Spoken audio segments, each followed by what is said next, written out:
names are Tegan and Sara. We play in a band called Tegan and Sara. We have a new record. Yes. It's called Sainthood. It's out. It's not gay, it's just... It's been released.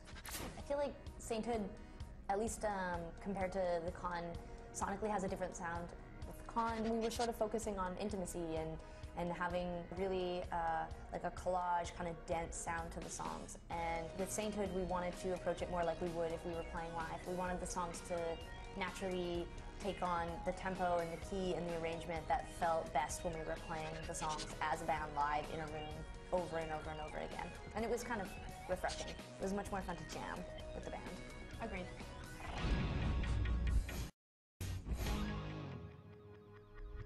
The video treatment for Hell was written by a guy named Jamie Travis. He had done the video for Back in Your Head, and we thought he had done a terrific job. The trouble with our music is it's so short, it's really difficult to have a storyline when you have a 2-minute song. And so in the shoot for Hell, we really wanted him to focus on this idea of it not being a rock video. He really works with color. He's very quirky and eccentric.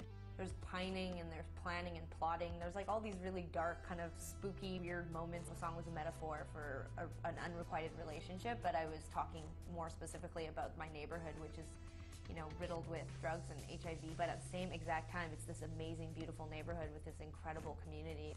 I just thought the song has so much going on in it. The video needs to have a lot going on. We pack a lot into 3 minutes.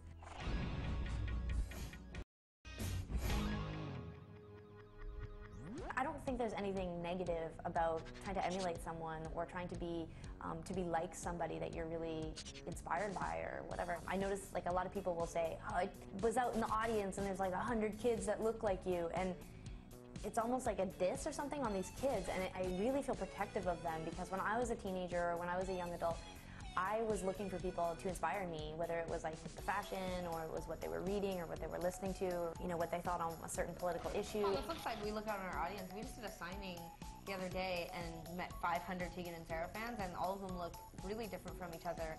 And I was like taking notes. I was like, love that cardigan, gonna get one of those. Love that hair. Like, it's not just us looking through magazines or opening up the mysterious, like, cool chest and, you know, only a few of us get to, you know, rifle through it and pull something out. Now everyone's copying us. We're using our audience for inspiration as well.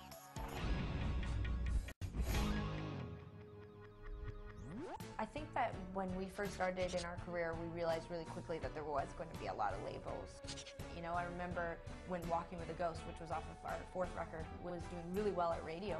Our guitar player showed me the top 40 songs on alternative radio, and there was one other girl.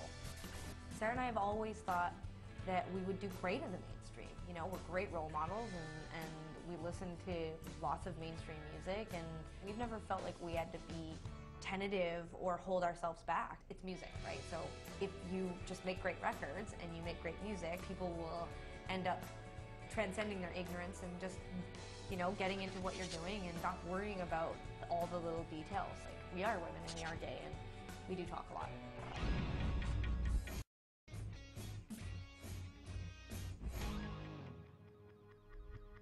We've been accused on both sides of the line. Like, sometimes I feel like mainstream press focuses so much on the gay thing because they think we want to. And then I feel like we get ridden pretty hard by gay media sometimes because we don't talk about it enough. Like, as if Sara and I are writing the pieces. Like, we're like, RollingStone.com's next, let's see, what am I gonna write? You know, it's like, it's not like we have a choice. We answer 20 minutes worth of questions and then they write it, right? So, did you just do a typewriter?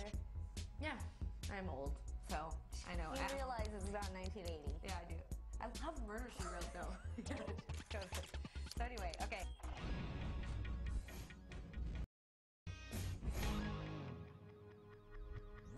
Tegan and I hadn't written together on any album before in the past. Because it was our 6th album, I was worried that we weren't pushing ourselves creatively or lyrically enough.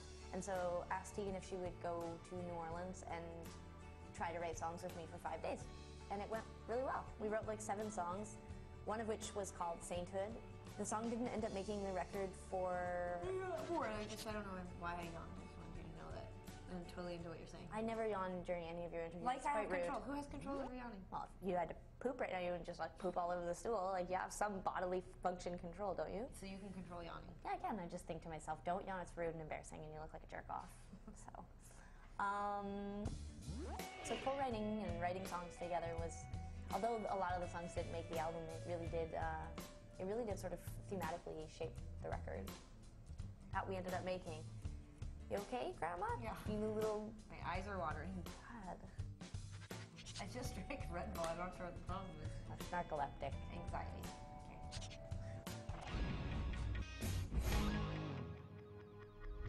Okay. Being gay and being women and being so young when we started, there was just like so many things about us that made it seem like label made us. I mean, people really like question us sometimes, like if we wrote our own songs. And I think for a long time, Sara and I really were resistant to outside help because early on in our career, we did have a lot to prove. I think a big influence for me on this record was the idea of collaboration. It was just like a ton of different, you know, ideas and bands that I thought if we smush it all together, maybe it'll make something really neat. I mean, it could be a disaster, but it ended up being really great.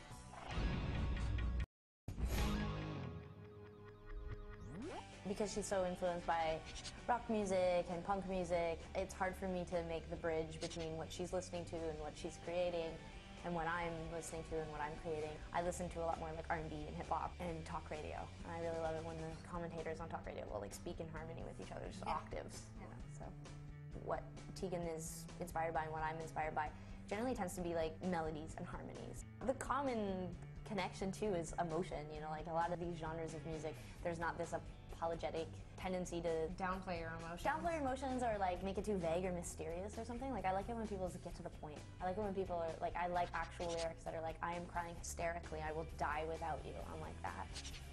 These are my people.